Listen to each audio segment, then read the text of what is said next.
네, 군 사이버사령부의 댓글 공작에 관여했다는 의혹을 받는 이명박 전 대통령이 오늘 중동 바레인으로 떠납니다. 김관진 전 국방장관과 임관빈 전 국방부 국방정책실장이 구속된 가운데 검찰의 칼끝은 이명박 전 대통령을 정조준하고 있습니다. 네, 이 시간 조혜진 전 새누리당 의원, 서양호 두문정치전략연구소장과 함께 자세한 얘기 나눠보도록 하겠습니다. 어서 오십시오. 어서 오십시오. 안녕하세요. 예. 자, 이명박 전 대통령이 잠시 뒤에 12시 45분 비행기를 타고 바레인으로 이제 출국을 합니다. 강연차 출국을 하는 건데 지금 청와대 청원 게시판에 출국을 금지해야 된다라는 청원글이 6만 명을 넘어서고 있습니다. 이제 국민들 입장에서는 검찰의 의혹을 받고 있는 인물이 출국하는 걸 막아야 되지 않겠느냐 뭐 이런 입장인데 좀 어떻게 보십니까? 아마 자라보고 놀란 가슴 소뚜껑 보고 놀란다고 그 지난해 국정농단 문제로 그 물의를 일으켰던 그 최순실 씨하고 정유라 씨가 아마 독일로 도피성 그 외유를 떠난 것 때문에 아마 이명박 전 대통령에 대해서도 그런 세간의 의혹들을 갖고 있는 것 같습니다. 특히 바레인이라는 데는 범죄 인도 조약이 체결되지 않은 나라이기 때문에 만약에 검찰이 수사를 할 경우에 대통령 이명박 전 대통령이 돌아오지 않는다면 검찰 수사를 실질적으로 할 수 없다라는 점 때문에 이런 얘기가 더 나오고 있는 것 같은데요. 제가 볼 때는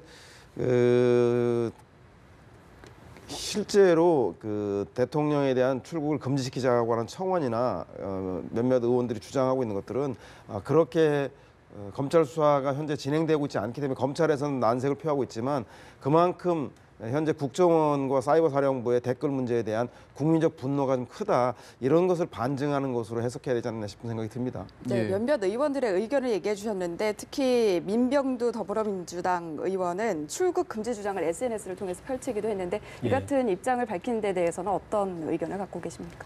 뭐 전직 대통령이 나가서 돌아오지 않는 거는 상상도 할 수 없는 일이고 뭐 그것 때문에 뭐 출국 금지해야 된다면 나라 망신이죠. 그거는 너무 지나친 것 같고 여든 야든 할 것 없이 우리 검찰이 정치적 중립, 독립을 이야기하고 있는데 그걸 지켜주려면은 몇 가지 해야 될 조치 중에 하나가 정치권이 감나라 배나라 하지 않는 겁니다. 특히 정부 여당 쪽에서는 이 검찰의 인사권을 쥐고 있는 이제 쪽이기 때문에 여기서 말하는 거는 검사들에게 바로 영향을 줍니다.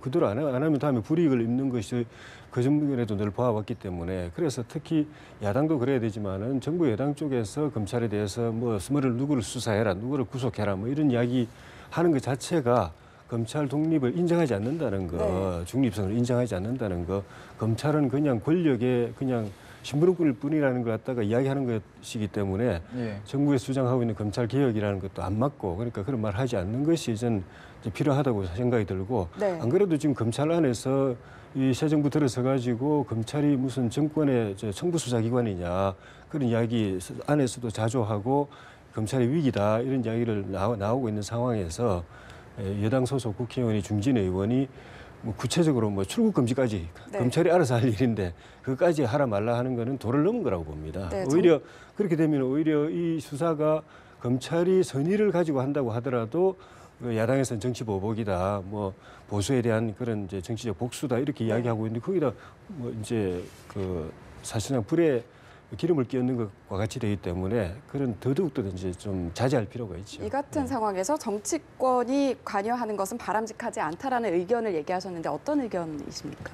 제가 볼 때는 그 말씀하신 대로 검찰의 수사 가이드라인을 제시하는 것은 정부 여당으로서 의원으로서 좀 바람직하지 않은 모습이라고 생각하는데 이렇게 입장을 얘기하는 것은 그만큼 국민들의 이해를 대변해야 되는 국회의원으로서 사이버 사령부가 그 정치와 선거에 개입한 혐의들이 구체적으로 드러나고 이것에 대한 국민적 공분이 크기 때문에 그 공분을 의원으로서 제시하는 거라는 생각이 들고요. 실제로 뭐 검찰에다 이 민명두 의원의 얘기를 듣고 하지 말아야 될 출국 금지를 한다던가 뭐 그러진 않을 것 같고요. 검찰은 이미 국정감사에서 윤석열 중앙지검장이 직접적인 조사를 하고 있지 않기 때문에 현재는 출국 금지하고 있지 않다라고 밝혔습니다. 아마 필요한다면 구체적으로 대통령이 조사 대상이 된다라면 아마 출국 금지 조치를 할 텐데 그렇지 않기 때문에 아직까지 남아 있는 부분들이 수사가 이루어진다라면 그때에 따라서 소환을 하든 출국 금지를 하든 그 법무부나 검찰 측에서 입장들이 나오지 않을까 싶은 생각이 듭니다. 일단 수사 상황을 좀 지켜봐야 될 것 같은데 일단 저희가 조금 있다가 이제 현장 연결을 하겠지만 이 전 대통령 측이 이제 출국 전에 짧은 메시지를 발표할 예정입니다. 좀 예. 어떤 메시지를 던져줄까요? 그동안에 쭉 나온 그 발언들 많이는 안 나왔지만은 예. 몇 번의 기회에 이제 발언한 걸 보면은 이제 본인의 문제에 대한 그런 좀 그 문제 제기도 있지만은 큰 틀에서 전직 대통령으로서 나라가 굉장히 좀 걱정된다 하는 그런 부분. 예. 특히 지금처럼 이제 안보 위기가 굉장히 이제 심각한 상황에서 국력이 하나로, 국론이 하나로 이렇게 모여져서 그 위기를 넘겨야 될 상황인데 적폐청산이라는 이름으로 이렇게 정치권이 대립하고 정치 보복 논란이 벌어지고 또 그게 이제 대결을 더 강화시키고 협치를 해야 될 정치권이 더 이제 이 문제 때문에 더 강화되고 야당 입장에서는 단순히 특정인에 대한 그런 이제 부당한 수사나 보복을 넘어서 가지고 진보 좌파 정권이 이 장기 집권을 위해서 보수를 완전히 이 멸절을 시키려고 이제 덤비든다 이런 이야기까지 이제 하고 있는 상황이기 때문에 네. 나라 걱정이 이제 안 될 수가 없는 것이고 지금 진행되고 있는 이런 수사 자체도 5년간 이제 국정 운영을 해본 입장에서 통치 행위에 대한 부분을 일일이 이제 그 법적인 잣대를 갖다 대 가지고 다 범죄시하는 것에 대한 우려도 있을 것이고 예. 또 물론 이제 그 통치를 하더라도 그 과정에서 무슨 뇌물을 받았다든지 이런 명백한 저 범법 행위에 대해서는 이제 처벌을 받아야 되겠지만은 어떤 정책적인 결정에 대해서 예. 이렇게 할 수도 있고 이렇게 할 수도 있는데 이것이 옳다고 생각이 돼서 이렇게 한 정책적인 결정도 범죄로 몰아가는 거는 그럼 다음 지금 대통령도 수없이 정책적인 결정을 하고 밑에 지시하고 또 보고받고 이렇게 하고 있는데 이걸 나중에 정권이 바뀌었다고 해서 범죄로 몰아간다면은 누가 대통령을 할 수 있고 나라를 통치할 수 있을 것인가 하는 그런 염려도 있는 것 같고 또 과거에 어떤 사건들은 과거에 여러 차례 벌써 검찰이 수사하고 어떤 재판까지 끝난 것도 다시 끄집어내가지고 하면은 이 사법 자체가 이제 무너진다. 이제 검찰이나 법원도 일사부재리라는 법칙이 있는 거고 국회도 정치권도 일사부재의라는 것도 있어서 한 번 심의해서 결정했거나 한 번 수사 또는 재판에서 결정한 거는 그 과정이 다 끝난 이후에는 다시 그걸 갖다 뒤집거나 하지 않는다. 그것이 이제 국민의 권리를 보호하고 사법 체계를 보호하는 헌법의 대원칙인데 이걸 완전히 무너뜨리고 있다. 뭐 이런 부분 전반적인 부분들에 대해서 전직 대통령으로서 걱정되는 부분에 대해서 말씀하실 수도 있겠다. 뭐 좀 구체적인 내용은 저는 모르기 때문에 예. 제 생각이 뭐 맞지 않을 수도 있지만은 뭐 예측을 하자면 그렇습니다. 소장님은 좀 어떻게 보십니까? 제가 볼 때는 그 대통령으로서 일일이 세부적 사안에 대해서 구체적인 해명을 할 것 같지는 않습니다. 그렇게 하면 오히려 그 이야기 자체에 대해서 또 다른 갑론을박이 되면서 정치 쟁점화되고 이슈화되기 때문에 다만 현재 검찰 수사와 관련해서는 저는 뭐 적반하장의 입장을 낼 것 같다는 생각이 드는데요. 특히 적폐청산이 아니라 정치 보복이다라고 규정함에 따라서 사이버 사령부와 국정원의 정치 관여, 선거 관여 행위에 대한 위법한 문제, 불법성을 다루는 문제를 마치 여당과 야당의 진보와 보수의 이런 진영 대결 그리고 전임 정권이 현임 정권이 전임 정권을 보복하고 수사하는 이런 문제. 그래서 전직 박근혜 전 대통령에 이어서 나까지 구속시키려고 한다. 이런 정치 보복을 없애줘야 한다라고 하는 예. 큰 차원에서의 프레임을 규정하는 그런 메시지를 내지 않을까 싶은 생각이 드는데 국민들이 이 문제에 대해서 뭐 동의할지는 잘 모르겠습니다. 좀 전직 대통령으로서 저는 오히려 국민들에게 사과하고 검찰 수사 필요하다면 검찰 수사에 당당히 나가서 하겠다라고 하는 그 국가 원로와 지도자로서 입장을 보여주는 것이 도리일 텐데 그런 얘기보다는 정치 보복에 대한 프레임을 강화하지 않을까 싶은 생각이 듭니다. 네, 큰 틀에서 입장을 제시할 것이다라고 밝혀주셨는데 그렇다면 이렇게 출국에 앞서서 메시지를 밝히는 그 의미와 그 의도는 뭐라고 볼 수가 있을까요? 아마 계기를 예. 그 자연스러운 계기로 출국장에 이제 미디어에 노출되기 때문에 예. 그런 계기를 이용해서 현안에 대한 입장을 밝히는 것이지 이것을 떨어뜨려서 대국민 성명이라던가 입장 발표를 하지 않겠다. 예. 그 얘기는 그것을 오히려 스스로 장을 만들므로써 정치 쟁점화를 피하되 자연스러운 계기에 현안에 대한 본인의 입장을 간단하게 밝히는 그런 의미로서의 공항 출국 전에 기자들에게 예. 질문에 응답하는 방식이 선택한 게 아닌가 싶은 생각이 듭니다. 네, 그동안에도 사실 입장을 밝힐 수 있는 기회들이 있었는데 오늘을 이렇게 선택한 이유, 만약에 예정대로 진행된다면 오늘 메시지를 내놓게 되는 건데 그 이유는 뭐라고 보십니까?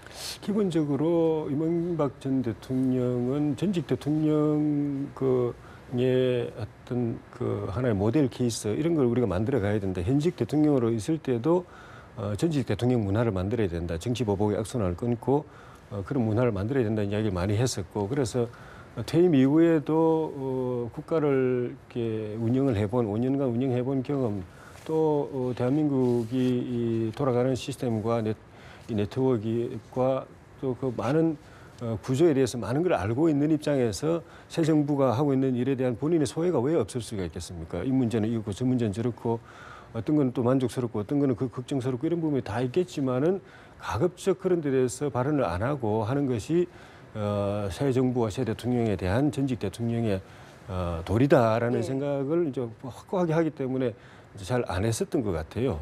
그런데 물론 이제 그 밑에 또 같이 5년간 국정 운영에 참여했던 분들이 또 고초를 당하고 또 수사를 받고 이렇게 되는 상황에서도 가급적 언급을 안 했는데, 지금 상황은 점점 이게 도를 넘어간다라는 생각, 나라 전체의 틀, 시스템 이것이 균열돼 가고 붕괴돼 가고 회복하기 어려운 상처를 입을 수도 있겠다, 국가적으로. 이런 염려가 많아지는 데다가 이제 좀 전에 소장님 말씀하신 것처럼 언론 앞에 이제 불가피하게 노출되는 상황에서 이제 와서 이제 물어볼 것이고, 아무 말도 안 하고 그냥 가기에는 또 무책임해 보이는 부분도 있을 수가 있기 때문에 뭐 이야기를 하려고 하는 것 아닌가.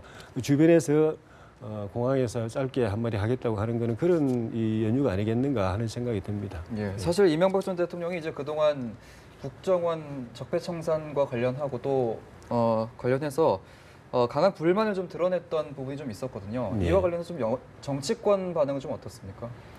정치권이 둘로 쫙 쪼개져 있죠. 좀 전에 이제 뉴스에도 나왔지만은 민주당은 당 대표부터 나서 가지고 저 이명박 대통령을 공격하고 사과해야 된다, 또는 뭐 법적으로 조치를 해야 된다 이렇게 이야기하고, 민주당 여러 의원들도 나서 가지고 뭐 좀 전에 민병도 의원처럼 출국 금지, 어떤 의원은 뭐 구속 수사 뭐 이런 이야기를 하고, 며칠 전에 그 발견된 이렇게 보도된 그 문건에서 보면은 적폐청산 문건이라고 해가지고 여당에서 만들어서 쭉 돌린 문건에는 적폐청산 대상을 73가지인가 4가지인가로 하고, 그중에 상당 부분을 이제 이명박 대통령 개인에게 초점을 맞춰 가지고 사법 처리해야 된다라는 쪽으로 이제 이렇게 나오고 있는 그런 상황인데, 야당은 거꾸로 적폐라고 한다면은 과거부터 쌓여있는 폐단을 갖다가 한꺼번에 이제 구조적으로 처리한다. 어떤 특정한 시대에 특정한 개인에 대해서 특정한 케이스별로 사건을 처리하는 게 아니라, 대한민국이 새 출발하려고 하면은 이 구조적인 폐단을 한 번에 이제 정리를 해야 된다, 이 뜻인데, 그런데 시대적으로 그 폐단이 이제 쌓여 왔으면은 우리 대한민국이 계속 발전해 왔다고 한다면은 지금도 폐단이 있지만 과거엔 더 많은 폐단이 있었을 터인데, 요전에 이 정부와 이제 노선이 다른 보수 정부, 그 박근혜 정부, 이명박 정부 9년까지만 딱 처리하고, 그 이상은 자료도 보지도 않고 보더라도 그냥 덮어버리고 여기까지만 꺼내가지고 검찰에 계속 청와대도 넘기고 국정원도 넘기고 각 부처에서 만든 TF가 위원회라는 이름으로 이제 수사하라고 넘기고 이렇게 하고 있는 게, 이게 어떻게 적폐청산이냐. 적폐가 아니라 특정한 정권에 대한 청산이고 특정한 그 보수 이 정치에 대한 청산 아니냐. 그래서 이제 그저께 전부터는 이제 야당에서는 무슨 그 숙청이란 말까지 이제 나오고 있는, 정치 보복 넘어서 숙청이란 말까지 나오고 있는 상황이어서 굉장히 걱정되는 부분이, 이게 결국은 이제 그 물레방아처럼 또 다른 쳇바퀴처럼 또 돌아가게 돼 있거든요. 부메랑처럼 또 돌아가게 돼 있거든요. 과거 정권처럼 만약에 이 정권이 영구집권을 한다면 그런 일이 없을 수도 있습니다. 근데 5년 뒤에 정권이 바뀌거나 10년 뒤에 바뀌거나, 지금 10년 뒤에 바뀌었는데도 10년 뒤 걸 다 거슬러 올라가지고 다 하지 않습니까? 10년 뒤에 바뀌고 나중에 20년 뒤에 바뀌어도 또 돌아갈 겁니다. 그러니까 그 개개인도 결국은 불행한 일을 당하고 나라가 불행해지고 국민들이 큰 피해를 입기 때문에 야당에서는 이 문제에 대해서 문제 제기를 이제 하고, 그래서 이 부분에 대해서 조금 이제 접점을 찾아가야 되는 것 아닌가 하는 그런 생각이 좀 듭니다. 네. 일각에서는 이명박 전 대통령이 전직 대통령인 만큼 적폐청산이라는 프레임을 제시하기보다는 조목조목 하나하나 차근차근 설명하는 것도 필요하다, 이런 의견들도 나오고 있거든요. 이 부분에 대해서는 어떤 생각 갖고 계십니까? 이명박 대통령이 해명해야 한다, 아니면 정치권 하나하나 충분히 설명하는 그런 자리를 마련하는 것도, 충분히 이런 자리를 마련하는 것도 괜찮지 않겠느냐 이런 의견들도 있죠. 제가 볼 때는 이명박 대통령 스스로가 뭐 수렁에 빠질 것 같다는 생각이 듭니다. 그렇게 조목조목 밝히면. 왜냐하면 앞서 조 의원님 말씀하셨지만 어느 정부 들어서 그 오히려 미래와 앞으로 나아갈 비전을 얘기하고 싶지 않겠습니까? 그런데 이명박 박근혜 정부 시절에 웬간했어야지 그냥 넘어갈 텐데 그냥 도저히 국정을 수행할 수 없을 지경에 있지 않겠습니까? 특히 예전에 독재자들이 흔히 했던 것들이 정치적인 반대자라던가 자신에 대해서 비판하는 사람들 재갈을 물릴 때 빨갱이다, 그 간첩과 내통하고 있다라는 것을 했던 것처럼 이명박 박근혜 정부 때는 자신에 대해서 비판적인 그 언론과 그 정치인과 그리고 문화예술인에 대해서 블랙리스트라던가 댓글을 통해서 사실상 여론을 조작해서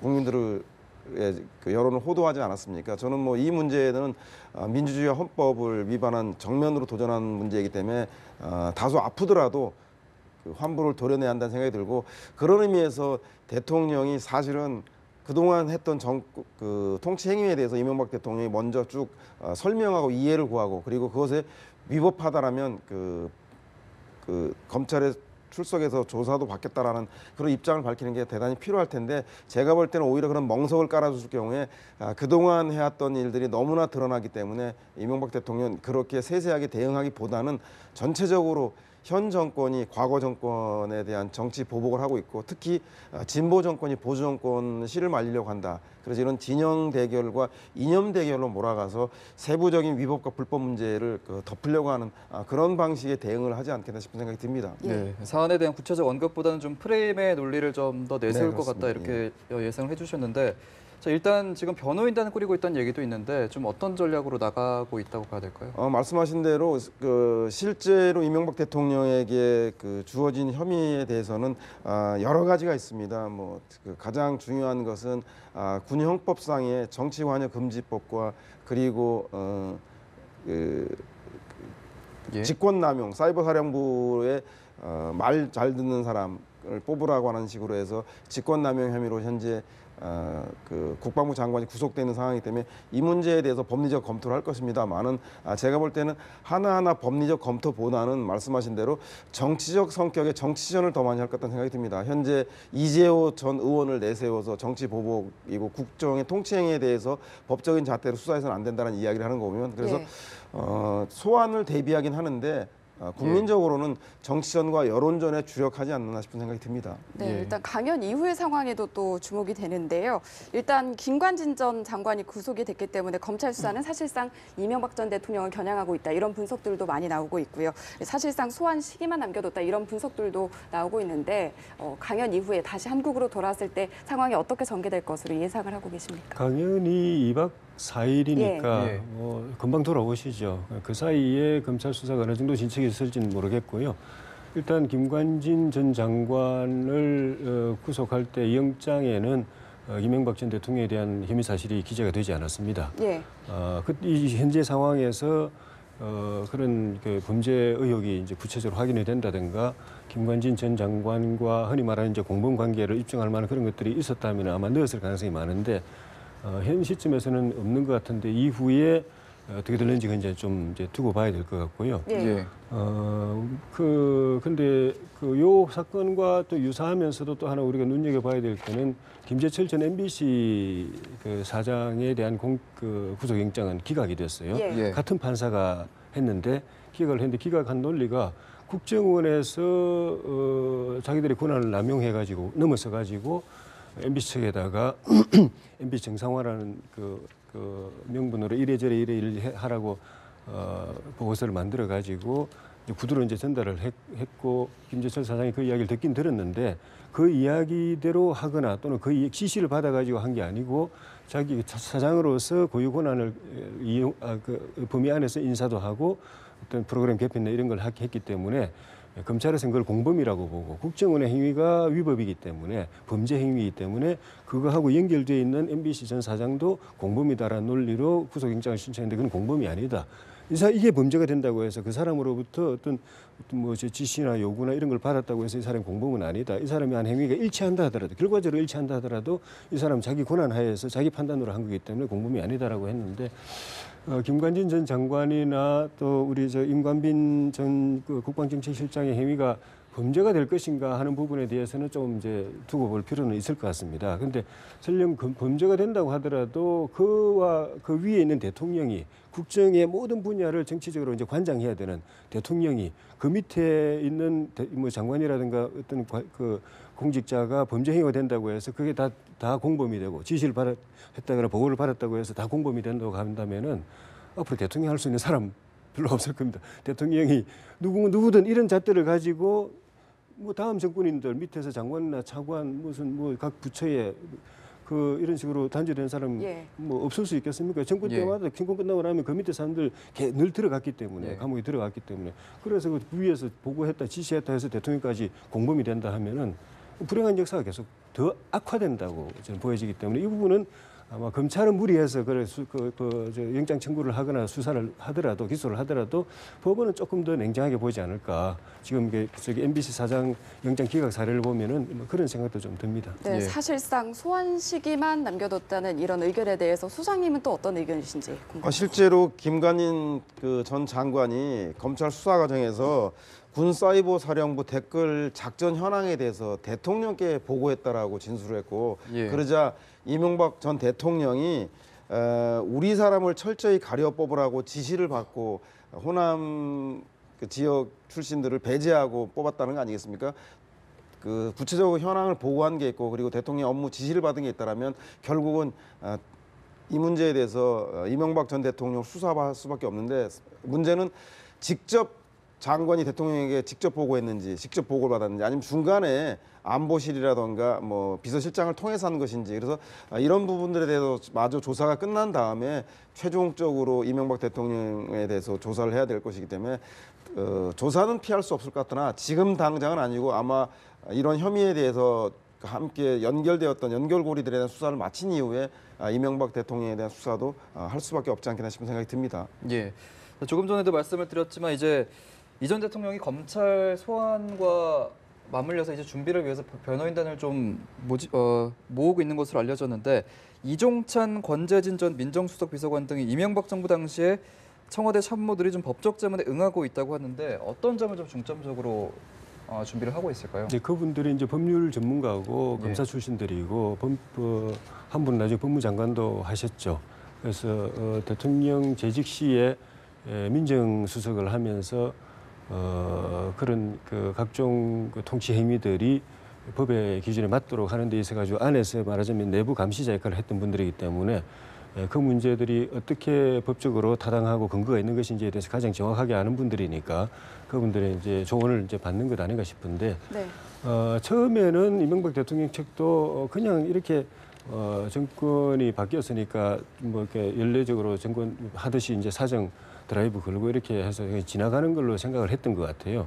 근데 하는 걸 보니까 이 집요하게 본인을 겨냥하고 본인의 타겟을 맞춰가지고 본인을 반드시 사부적으로 단죄하려고 하고 검찰 수사 라인에 서게 만들게 하려는 그런 의도가 보인다고 이제 느껴지니까 이건 이제 대응을 해야 되겠다라고 이제부터 이제 준비를 하는 거 아닌가 싶어요. 근데 기본적으로는 좀 전에 말씀드린 대로 통치 행위에 대한 통치 행위라도 물론 이제 뇌물이라든가 뭐 기타 이런 명백한 범죄 행위에 대해서는 예외가 있을 수가 없지만은 그렇지 않은 상황에 대해서 범죄 잣대로 다 갖다 대면은 어느 대통령이든 어느 국정 행위든 그 법적인 단죄에서 벗어날 수가 없다라는 그런 입장하고 또 특히 이제 4대강이라든가 자원외교 이런 부분은 정책적인 판단이거든요. 그리고 대통령 공약 사항이거든요. 지금 대통령도 공약을 했기 때문에 국민에게 약속했기 때문에 우리 한다라고 지금 적폐청산부터 다 탈원전 다 그냥 밀어붙이고 있는 거 아닙니까? 반대가 있거나 또는 논란이 많은데도 불구하고 밀어붙이는데 본인도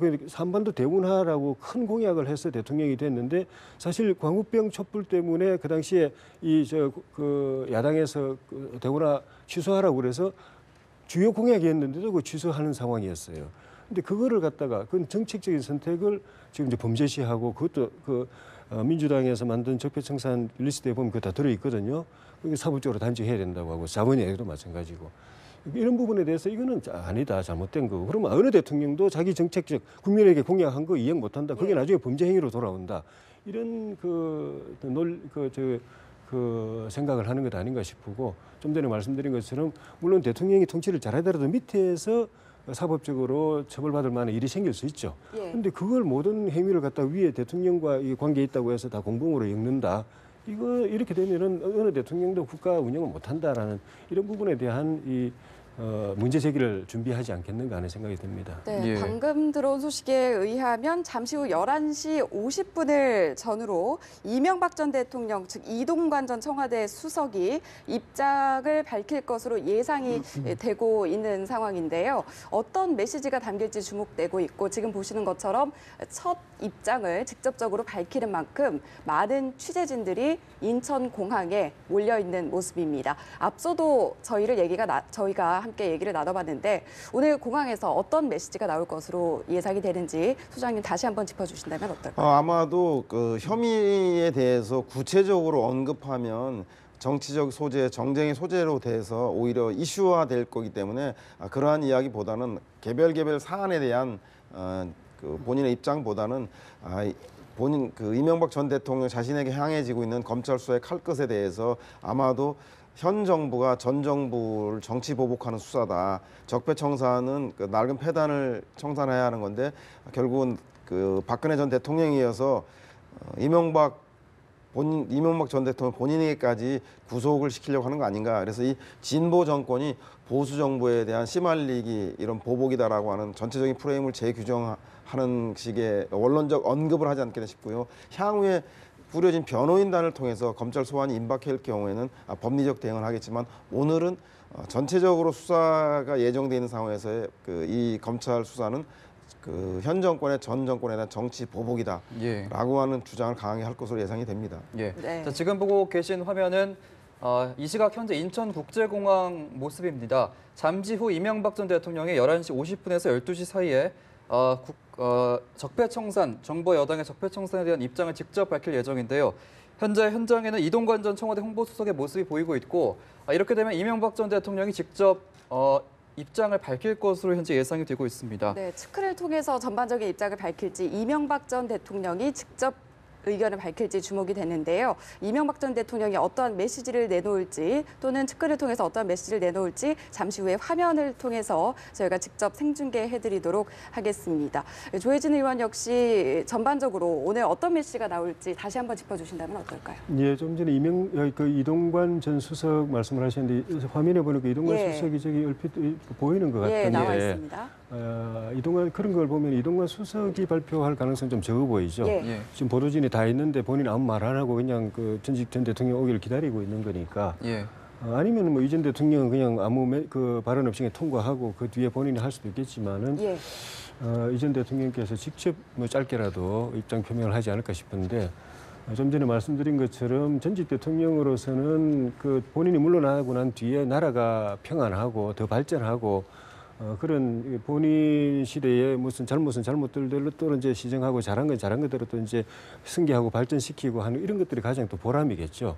그리고 더 개인적인 희망이 있다면은 5년간 국정 운영에 참여하면서 알게 된 많은 이제 귀한 또 비밀스러운 정보라든가 또 국정 운영의 노하우라든가 이런 걸 갖다 차기 정부에 조금이라도 도움이 될 수 있다면 더 좋은 거고 그런 측면에서 여야의 협치가 이루어지기를 바라는 그런 마음도 있었을 텐데 그런 기준에서 보면은 지금 벌어지고 있는 상황에 대한 우려 물론 이것이 그 순기능적인 면도 있을 수가 있겠죠. 그 과거에는 정책적인 판단도 그 판단은 그냥 그 법적인 대상이 이렇게 판단 대상이 안 되는데 이제 정책적인 부분까지 판단 대상이 될 수 있다고 되면은 지금 정부 대통령부터가 굉장히 긴장할 수밖에 없을 것입니다. 내가 범죄를 저지른 거 말고 돈 받는 거 말고 예. 이런 거 말고 그냥 나라를 위해서 이게 필요하다고 하는 정책, 탈원전 정책부터 이런 거 했는데 나중에 이게 정권 바뀌어가지고 법 갖다 대가지고 다 단죄되고 범죄되고 범죄가 되고 조사받고 심지어 감옥도 갈 수 있다라는 생각을 본인도 이제 조금씩 할 수 있기 때문에 굉장히 긴장하게 될 텐데 예. 긴장하게 만드는 측면에서 조심하게 만드는 측면에서는 이제 도움도 될 수 있는데 하나 거꾸로 보면은 그러면 소신 있게 더구나 또 국민들에게 약속한 거 이거 밀어붙일 수 있을 것인가? 밀어붙이는 게 좋은 건 아니지만은 그 정책을 집행할 수 있을 것인가? 그럼 그런 거 저런 거 사실은 그 공약이라는 거는 야당하고 비슷한 부분도 있지만 야당하고 차별화된 부분도 있거든요. 그 정치적으로 입장이 틀린 겁니다. 근데 야당이 반대하는 것일 수도 있는 거고요. 이명박 대통령 대운하 같은 경우 야당이 반대했었죠. 그 표가 굉장히 많이 그쪽으로 쏠렸기 때문에 예. 반대했기 때문에 그걸 하는 것은 야당 입장에서 볼 때는 정치적으로 편향된 정책에 공무원들이 동원되는 거거든요. 예. 그 정권 바뀌고 나니까 다 거기에 참여한 사람들은 정치적 중립 안 지킨 사람들처럼 정부 여당에게 충성한 사람들을 되어버리잖아요. 지금 정부에 지금 너무 문재인 대통령의 중요 정책들에 참여하는 사람들, 적폐청산부터 이게 참여하는 사람들도 야당은 지금 정치 보복이라고 그러고 그건 절대 용납 안 된다고 그랬는데 그 참여한 사람들 나중에 정권 바뀌면은 야당을 탄압하고 여당의 그 편을 들어가지고 그쪽에 심부름한 사람으로 단죄해가지고 정치 중립 안 지켰다 하고 다 처리하고 그 위에 그 연결돼 있는 대통령 다시 또 단죄하고 예. 이런 일이 벌어지는 것은 전직 대통령으로서 볼 때는 굉장히 그 캄캄한 좀 그런 좀 뭐 그런 입장이겠죠. 그래 그거에 대한 예. 걱정이 본인 문제도 있겠지만은 걱정이 정말 전직 대통령 지낸 분이라면은 없을 수가 없고 그런 데 대한 소외라든가 또 적폐청산 필요하지만 법적인 절차를 지킬 것 혁명이라고 해서 촛불 혁명 해가지고 헌법 법률 무시하고 그냥 초법적으로 하면은 국가의 법제 체계 시스템도 무너지지만은 그게 나중에 본인들에게 다시 돌아온다. 그 본인들도 나중에 법적으로 보호 못 받고 혁명이라는 이름으로 과거청산 이름으로 본인들이 정당하게 한 것도 법적으로 제대로 평가 못 받고 초법적으로 단죄당하고 이런 선례를 만드는 것은 나라를 위해서 옳지 않고 정권을 위해서 옳지 않다. 이런 데 대한 소회를 표현을 어떻게 하는지 모르겠지만은 예. 입장 표명이 있지 않겠는가. 뭐 개별 사안에 대해서 기자들이 묻는 데 대해서 이건 이렇고 저건 저렇고 그렇게 답하지는 않을 가능성이 높아 보이고요. 예, 잠시 네. 후에 발표될 이명박 전 대통령의 입장을 직접 들어봐야 알겠지만 현재 지금 인천국제공항의 모습을 라이브 화면으로 보여드리고 있고요. 수많은 취재진들이 이명박 전 대통령 입장을 담기 위해서 기다리고 있고 이명박 전 대통령 측 관계자들이 현재 주변 상황을 좀 정리하고 있는 모습이 보이는데 잠시 후 이명박 전 대통령이 도착을 하면 저희가 계속해서 연결해서 보여드리도록 하겠습니다. 네, 그리고 앞서서 화면에서도 잠시 비쳤지만 출국 금지를 요구하는 시민들이 피켓을 들고 시위하는 모습도 앞서 화면에 잠시 담겼는데요. 앞서 뭐 국민청원 얘기도 했고 또 민병두 더불어민주당 의원이 출국 금지 주장을 펼쳤다 이런 얘기도 해봤는데 이런 의견들에 대해서 어떻게 생각하시는지 다시 한번 좀 짚어보겠습니다. 그 말씀하신 대로 지난 국정감사에서 윤석열 서울중앙지검장이 직접 조사를 하고 있지 않기 때문에 출국 금지하는 상태는 아니다라고 했고 지금 검찰 입장도 출국 금지의 대상이 아니다라고 밝히고 있는 것 같습니다. 다만 저런 국민 여론들이 청와대의 그 게시판에 국민 청원으로 출국 금지하자는 게 오전에 7만 명을 넘어섰다는 걸 보면 예. 국민들이 사이버 사령부라든가 국정원을 통해서 국가 권력기관이 정치와 선거 개입한 것을 반드시 막아야 한다. 그러기 위해서는 진상이 규명돼야 하고 그 책임자를 처벌해야 한다. 그 책임자의 가장 그 맨 윗선에 이명박 전 대통령이 있는 것 아닌가라고 하는 강한 항의와 분노의 표시로 저 민심을 읽어야지 당장 오늘 출국 금지를 하냐 안 하냐는 것은 뭐 좀 지연 말단적인 문제가 아닌가 싶어서요. 이명박 전 대통령도 이런 국민들의 그 분노와 여론을 잘 알아서 오늘 입장 표명할 때 본인이 정치 보복이라고 한 프레임을 통해서 위법한 문제를 덮으려고 하기보다는 국민에게 전직 대통령으로서 국가 원로로서 필요하다면 검찰 수사에 임하겠다라고 하는 그리고 국민 여론에 수용하는 그런 자세를 보여주길 바랍니다. 예, 이제 최근에 어제 김관진 전 장관 그리고 임관빈 전 실장이 이제 구속이 되면서 검찰 수사의 칼끝이 이명박 전 대통령에게 향하는 것이 아닌가 이런 우려가 많이 나오고 있었는데 일단 이명박 전 대통령은 지금 자신을 겨냥한 최근 검찰 수사와 관련해서 나라가 과거에 발목을 잡히고 있다. 대통령 권력은 80%만 써야 된다 이런 얘기를 했는데 좀 이런 발언 좀 어떻게 분석하고 계세요? 사실 권력은 절제될 때 가장 효율적으로 작용하는 거죠. 권력이 절제 없이 하다 보면은 그 칼끝이 무섭거든요. 나중에 그 칼끝이 잘못 휘둘러서 본인의 목을 치는 경우도 얼마든지 역사에서 우리 보고 있기 때문에 100% 주어져 있다고 하더라도 그걸 다 쓰는 권력은 지혜롭지 못한 권력이고 70%, 80% 쓰면서 여백을 두면서 그 여백을 야당에게 또는 국민 여론에게 이렇게 주는 권력 운용이 사실은 제일 슬기롭고 또 그렇게 할 때 권력이 가장 우리 흔히 하는 말로 가성비가 높은 그 효율성 있는 그런 권력 운영인데 이게 100%꽉 차게 채운다든지 아니면 거기다가 여론이라고 해서 막 자기 지지자들이 막 이렇게 하니까 등에 떠밀려 가지고 이게 100을 넘은 줄도 모르고 법적으로 헌법적으로 주어진 권한을 넘어서 가지고 초법적으로 특히 지금처럼 촛불혁명을 수행한다라는 이런 혁명이라는 건 사실 그 자체가 초법적인 거죠. 헌법도 파괴하고 헌법 정지시키고 하는 거거든요. 예. 그런 그 의식을 가지고 하다 보면은 본인들 모르는 사이에 헌법과 법률이 대통령과 그 정권에게 준 권한의 100%를 넘어서서 넘는다는 것도 모르고 그렇게 할 수도 있고 그 나중에 결국은 헌법적으로 법적으로 단죄를 당할 수도 있기 때문에 네. 그런 측면에서 바람직하지 않고 그래서 여론이 중요하긴 하지만은 그 여론이 다수의 여론인가 또는 중립적이고 공정하고 애국적인 여론인가 예. 또는 내 편, 내 지지하는 사람들의 그냥 응집된 그냥 편중된 여론인가 굉장히 강한 여론이긴 하지만은 내 편들이 하는 이야기인가 반대편에서는 다른 이야기 하는 것 아닌가 이걸 살펴가면서 하는 것이 권력 운용에 있어서는 굉장히 좀 절제 있고 바람직한 운용이다. 그런 뜻으로 아마 80%만 운용하는 것이 제일 좋겠다. 이명박 대통령도 사실은 그 당시 5년 동안의 정치권에서는 좀 더 정치적인 행위 또는 정치적인 활동 이걸 많이 하기를 요청을 많이 했고 특히 여의도 쪽에서 여의도 여당 쪽에서 많이 요청을 했는데 이명박 대통령은 기본적으로 정치인 출신이 아니고 기업인 출신이었고 이 뭐 좋은지 안 좋은지 모르겠지만 정치에 대해서는 불신이 있었어요. 네. 그래서 정치를 그렇게 가까이 하지 않으려고 하고 일 중심으로 하려고 했던 그런 측면들이 있었는데 그러다 보니까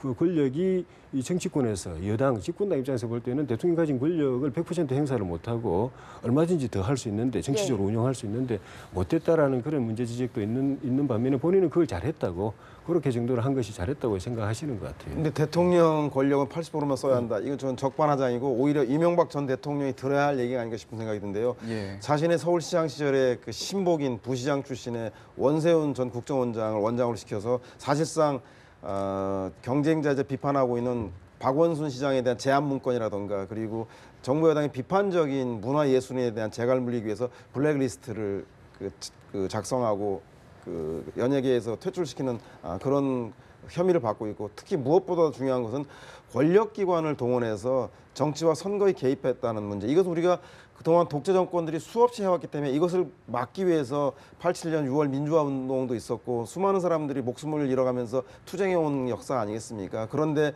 문민화된 방식으로 우회적으로 댓글을 조작하고 여론을 조작해서 반대자의 입에 재갈을 물리고 나쁜 여론을 조성한다는 것 저는 우리 대한민국의 시계를 또 과거로 돌렸다라는 혐의를 받고 있기 때문에 예. 오히려 이명박 전 대통령이 권력의 80%만 썼어야지 이렇게 불행한 또다시 검찰 포토라인에 설지도 모르는 이런 불행한 것은 이명박 전 대통령 스스로가 권력을 80% 이상 정적을 제압하기 위해서 국가 권력기관을 동원한 이런 불행한 역사를 반복했기 때문이 아닌가 싶은 생각이 들어서요. 네. 차제에 오늘 입장 발표에서 그런 과거에 대한 잘못된 행위에 대해서 반성하고 검찰 수사에 임하겠다라고 하는 국민들에게 머리 숙여 사과하는 그런 모습을 보여야 하지 않겠다 싶은 생각이 듭니다. 네, 지금 현장 화면을 보고 계십니다. 앞서 지금 화면에서 보여드린 것과 달리 지금 취재진들의 자리가 어느 정도 정돈이 된 것 같고요. 잠시 후에 입장 발표가 있을 것으로 예상이 됩니다. 또 조금 전에 들어온 내용에 따르면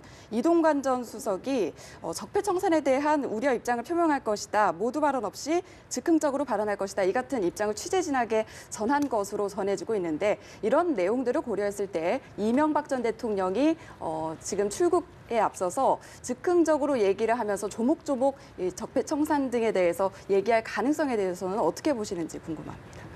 말씀드린 대로 지금 예. 현재 국정원과 군사령부의 정치와 선거 개입에 대한 시시콜콜한 이야기를 풀어나가다면 위법과 불법한 문제에 대한 쟁점들이 더 오히려 부각되기 때문에 그러한 발언보다는 예. 현재의 적폐청산이 현 정부의 과거 정부에 대한 정치 보복, 진보 정부가 보수 정치의 싹을 말리기 위한 그런 정치적 행위다라고 하는 총론적인 프레임 규정을 하는 것으로 아마 이야기할 것 같고 기자들의 세부적인 질문에 대해서는 이동관 전 수석이라든가 아니면 다른 이후 구성될 변호인단을 통해서 입장을 발표하지 전직 대통령과 국가 원로로서 이것에 대해서 시시콜콜하게 답변하는 방식을 취할 것 같지는 않다는 생각이 듭니다. 네, 예. 취재진들의 질의응답에 시시콜콜 다 답변하지는 않을 것이라고 얘기를 하셨는데 앞서서도 뭐 반복되는 얘기가 될 수 있겠습니다만 이동관 전 수석이 모두 발언 없이 즉흥적으로 발언할 것이다라고 밝힌 만큼 예상했던 것보다 조금은 상세하게 발언을 할 가능성도 있을 것으로 예상이 되고 있거든요. 어떻게 보십니까? 저는 더 짧게 하실 것 같아요. 예. 모두 발언한다는 건 이제 한마디 하고 네. 그다음에 기자가 물어보면은 또 이제 답변하고 네. 이렇게 하는데 그런 과정 없이 짧게 한 말씀하고 그냥 통과하겠다 그런 뜻일 그 가능성이 많아 보이는데 네. 좀 두고 봐야 될 것 같고요. 예. 좀 전에 말씀도 있었지만은 지금 이런 적폐청산 과정에서 보면은 현재 공직에 몸담고 있는 국정원이든 검찰이든 또 법원이든 일반 행정부든 군이든 여기에 몸담고 있는 이 현직 공직자들이 제일 좀 당혹스럽고 좀 불안할 것 같아요. 예. 어느 정권 간의 공무원들은 그 대통령이 뽑은 그 대통령, 국민이 뽑은 그 대통령과 그 대통령이 구성한 정부에 충성하고 그 대통령과 정부가 추진하는 그런 국정 주요 과제들을 위해서 헌신적으로 일하는 걸 가장 공무원의 본분으로 생각하고 열심히 일을 하는 것이거든요. 그런데 우리 정치가 갈수록 이제 그 대결 구도가 되고 여야가 적대적 관계가 되고 선거 과정에서 와장창 한번 깨져가지고 그 다음에는 다시 싸우는 그런 관계. 뭐 정치 보복이라는 말이 나올 정도면 보복이라는 말이 나온다는 건 원수지간이라는 말이랑 마찬가지이기 때문에 그런 정치로 가고 또 일부 정책은 그 민생이나 이런 부분은 복지 이런 부분은 그 서로 비슷한 부분도 있지만은 이념적인 부분은 완전히 달라져 가지고 이쪽에서 보면 저쪽 정책은 나라 망하게 하는 정책, 나라 팔아먹는 정책 이렇게 보는 이런 상황에서 이 새 정부가 들어섰는데 대통령이 그런 이념적 그 색깔을 가진 정책을 국민에 대한 약속이라고 하고 이제 밀어붙이는데 그 밑에 공무원들은 충성을 다해야 되거든요. 헌신을 다해야 돼요. 안 그러면 그 자리에서 물러나야 되고 아니면은 인사 불이익을 당하거나 아니면 저 구석에 가서 5년 동안 그냥 아무 일 없이 살아야 되는 그런 상황인데 실력 있는 공무원들일수록 그 이런 일에 동원이 돼가지고 열심히 하게 되거든요. 그런데 나중에 이제 정권이 바뀌었을 때는 그게 그 당시 그 일은 정부 여당에게는 유리한 일이지만 야당에게는 불리한 일이거든요. 정치적으로 보면은 중립적인 야당에서 볼 때는 중립적인 일이 아니거든요. 그 정권에 그 여당에 또는 그런 이념의 공무원들이 충성한 사람들, 특히 고위직에 있는 사람들일수록 충성한 사람들이기 때문에 정권 바뀌면은 그게 다 적폐가 되는 거죠. 그렇게 하지 말았어야 될. 정권이 바뀌었다는 거는 이 정권 잡은 사람 입장에서 볼 때는 그 정권이 심판받은 거거든요. 국민들이 그 정권을 심판했다라고 보게 되고 심판했다는 거는 그 정권의 핵심적인 정책들을 국민들이 잘못했다라고 보는 거기 때문에 그 힘을 가지고 이제 단죄에 들어가는 겁니다. 단죄에 들어가면은 그 밑에서 충성했던 공무원들을 줄줄이 단죄당하고 그 지시했던 위에 분들 다 단죄당하고 이런 일들이 이제 눈에 보이기 때문에 공직생활 오래 한 사람들은 정권 여러 번 거치면서 지금이 사실 가장 극적인 그 상황까지 이제 가고 있어서 야 이거 내가 이 공무원에서 정말 내 뜻을 내 포부를 발휘하고 실력을 발휘하려면은 정말 정권의 핵심적인 그 일에 내가 정말 열심히 참여해서 해야 되는데 정권 바뀌었다고 가정하면은 눈앞이 캄캄하죠. 그냥 단순히 인사불이익을 받는 점을 떠나가지고 지금 정권에서 벌어지고 있는 거 보면 나중에 감옥에 갈 수도 있다는 생각까지 하게 되니까 이런 공무원들 내부 지금 검찰에서 벌써 그 이야기 나오고 있는 것이거든요. 그리고 검찰에서 가장 엘리트 공무원들을 검찰을 위해서 인사권자 지시해서 국정원에 파견 나갔는데 파견 나가가지고 거기 갔으면 또 거기에 또 지휘 명령과 그 상명 하복 관계가 있습니다. 그 안에서 한 일인데 정권 바뀌니까 또 단죄를 당하고 목숨까지 끊어야 되는 상황. 바로 옆에 있는 존경하던 선배가 동료가 하루아침에 그런 상황 벌어지니까 검찰 내부가 굉장히 동요하고 있기 때문에 이런 부분에 대해서 좀 정부가 냉철하게 보면서 해야 할 일은 하지만은 이런 부작용과 후유증에 대해서 특히 국가의 장기적인 이런 시스템을 붕괴시킬 수도 있는 이런 우는 벌어지지 않도록 하는 그런 지혜로운 게 좀 필요하지 않나 하는 생각이 듭니다. 네, 이제 잠시 뒤면 이명박 전 대통령이 인천국제공항에 도착해서 직접 입장을 밝힐 것으로 보입니다. 당초 11시 50분에서 12시 사이에 도착을 할 것으로 예측을 했지만 잠시 뒤면 이제 도착을 할 것으로 보이고요. 12시 45분 비행기로 바레인에 강연차 방문하기로 되어 있는데 출국 전 짧게 적폐청산에 대한 우려 입장을 표명하고 모두 발언이 아닌 즉흥적 발언을 할 것으로 예측이 되고 있습니다. 지금 포토존이 설치가 되어 있고요. 시위를 하는 시위자들의 모습도 보이는데요. 시위자들을 막기 위해서 경찰 병력도 투입이 된 상태고 현장은 지금 잘 정리된 상태로 이명박 전 대통령이 오기만을 기다리고 있는 상황입니다.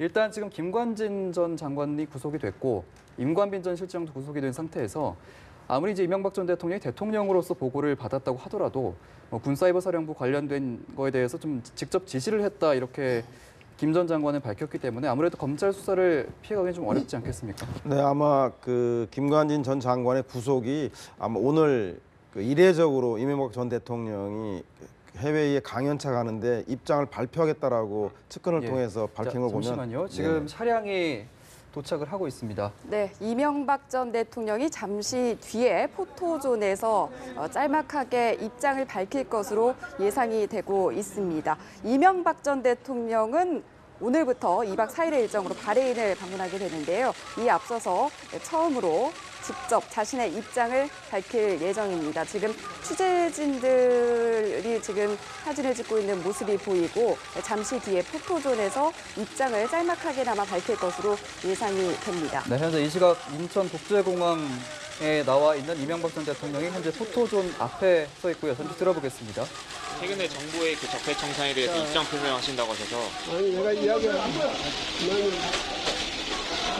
자 눈이 부시니까 줄 거예요.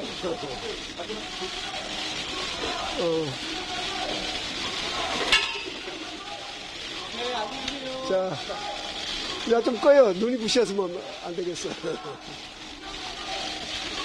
나는 오늘 해외 나가면서 뭐 잠깐 나가려고 했습니다만 여러분 기자 여러분들이 이렇게 많이 나오셨기 때문에 짧게 몇 말씀은 드리겠습니다. 저는 새로운 정부가 들어오면서 일말에 기대를 하고 있는 사람 중에 한 사람입니다. 그러나 지나간 6개월 적폐 청산이라는 명목으로 보면서 이것이 과연 개혁이냐, 감정풀이냐, 정치적 보복이냐 이런 의심이 들기 시작했습니다. 이러한 것은 국론을 분열시킬 뿐만 아니라 저 중대차한 시기에 안보 외교에도 도움이 되지 않고 지금 세계 경제 호황 속에서 한국 경제가 기회를 잡아야 할 시기에 도움이 되지 않는다. 저는 이렇게 생각하고 있습니다. 한 국가를 건설하고 번영하는 것은 매우 어렵습니다. 쉽지 않습니다. 그러나 파괴하고 쇠퇴시키는 것은 쉽습니다. 시간이 오래 걸리지 않습니다. 우리는 어느 누구도 대한민국을 발전시켜 나가고 번영시켜 나가야 한다고, 근데 힘을 모아야 한다고 생각을 합니다. 새로운 정부가 들어와서 오히려 모든 사회 모든 분야가 지금 갈등이 분열이 깊어졌다고 이렇게 생각해서 저는 많은 걱정을 하고 있습니다. 여러분 아시다시피 우리나라가 온 세계가 칭송하듯이 짧은 시간 내에 발전한 나라입니다. 민주주의도 이루었고 경제 번영도 이루었습니다. 그러나 그 짧은 시간에 발전하는 동안에 부정적인 측면도 있다는 것을 우리 모두 다 아는 사실입니다. 그러나 긍정적인 측면이 부정적인 측면보다도 훨씬 크다는 것을 우리가 알아야 합니다. 그렇기 때문에 이 부정적인 것을 고치기 위해서 긍정적인 측면을 파괴해서는 아니 됩니다. 부정적인 측면은 개혁해 나가되 긍정적인 측면은 이어나가야 합니다. 저는 우리가 외교 안보의 위기를 맞고 있습니다. 또 이런 가운데 군의 조직이나 정보기관의 조직이 무차별적이고 불공정하게 다루어지는 것은 우리 안보를 더욱 위태롭게 만든다, 저는 이렇게 생각하고 있습니다.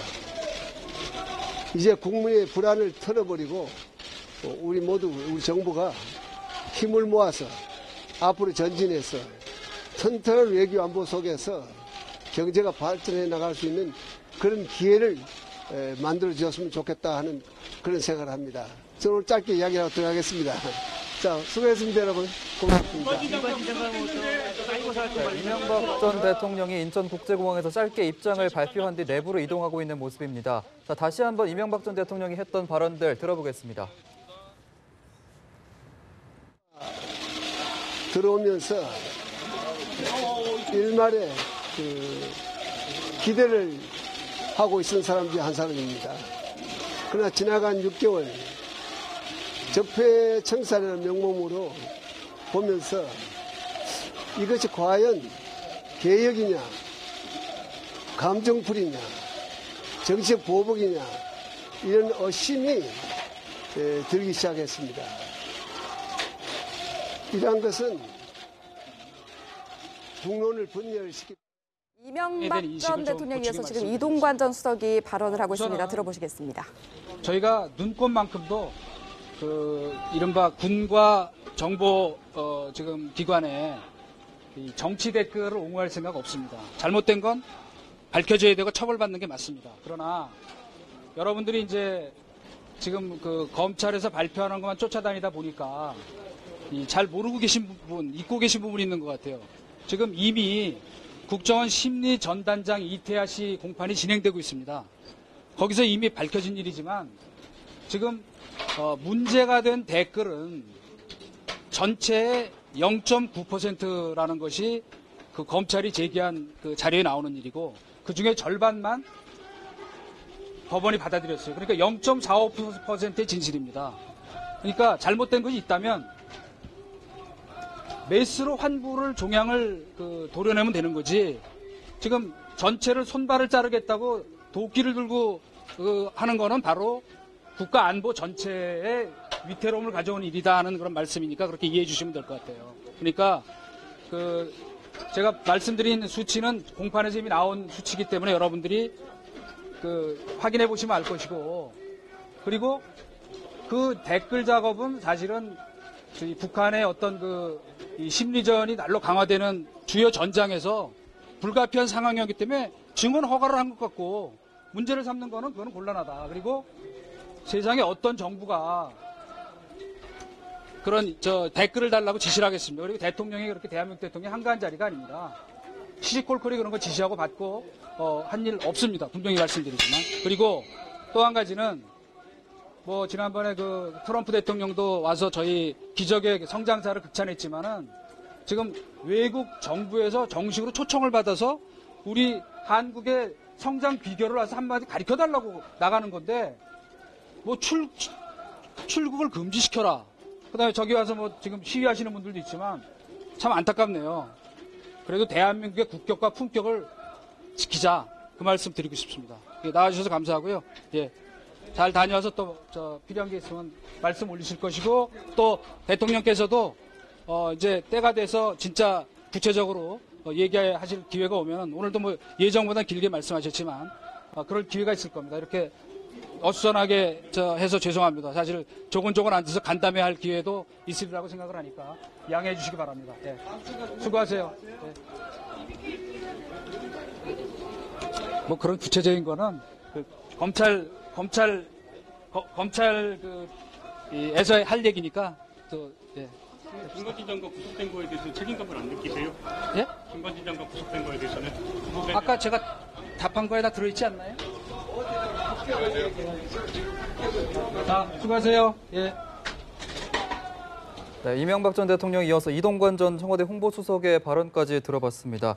자, 일단 두 사람의 공통적인 얘기가 적폐청산을 명목으로 한 정치 보복이다, 정치 보복에 가깝다 이런 주장인데, 국론 분열을 일으키고 외교 안보에 도움이 되지 않는다. 일단은 소장님이 예상해 주신 그대로 좀 답변을 한 것 같아요. 네, 이명박 전 대통령의 입장은 두 가지인 것 같습니다. 하나는 적폐청산이 아니라 감정풀이, 정치 보복에 의심이 간다, 이 한 주장이고, 또 하나는 현재 안보 위기 상황에서 군과 정보기관을 불공정하게 다루는 것은 안보 위기에 도움이 되지 않는다. 이 두 가지가 핵심 메시지가 같다 생각이 들고요. 네. 그리고 이동관 전 수석은 실제로 있긴 있었다. 그런데 심리전단과 국방부 장관선의 실무자의 문제이지 대통령과 관련된 일은 아니다라는 뉘앙스로 얘기하고 것 같습니다. 그래서 꼬리 자르기를 하고 있는 것 같은데 저는 뭐 이명박 전 대통령의 저런 입장에 대해서는 그야말로 손바닥으로 하늘을 가리는 거 아닌가 싶은 생각이 들고요. 위법한 문제가 있으면 언제라도 전직 대통령으로서 국가 원로로서 검찰 수사에 성실히 응하겠다. 무리를 일으켜서 국민들에게 근심을 줘서 죄송하다는 사과가 먼저 있어야 되지 않냐 싶어서 그런 점이 대단히 아쉽고, 특히 이동관 전 수석의 그저 모습은 그 대통령을 잘못 모신 참모로서 사과를 먼저 하고 나서 오히려 향후에 성실하게 임하겠다는 자세가 필요한데도 불구하고 0.9%에 불과하다라는 식의 변명으로 일관한 모습들은 향후에 그 법적인 수사라든가 국민적 여론에도 크게 도움이 되지 않지 않겠나 싶은 생각이 듭니다. 검찰 수사를 결국은 지켜봐야 할 것 같다는 생각이 듭니다. 예. 네, 역시 어떻게 들으셨는지 궁금한데. 예, 그 예상했던 대로 그 새 정부에 대해서는 기대가 있었고, 특히 문재인 대통령 개인에 대해서는 또 좀 특별히 좀 이렇게 그 선의의 어떤 국정 운영이라든가 협치라든가 이런 부분에 대한 기대가 있었던 것 같은데 6개월 사이에 조금 실망이 되는 부분을 이렇게 우회적으로 표현을 하신 것 같아요. 그리고 지금 이 벌어지고 있는 이런 적폐청산 문제에 대해서는 과거에 우리가 문제가 없을 수가 없기 때문에 지금도 문제를 안고 있고 앞으로도 또 100% 문제가 다 해결되지는 않기 때문에 계속 해결해 나가야 된다. 그렇지만 그것 때문에 과거에 잘한 것들까지 무너져 내리거나 우리가 더 이루는 것까지 이제 까먹거나 또는 특별히 그 과정에서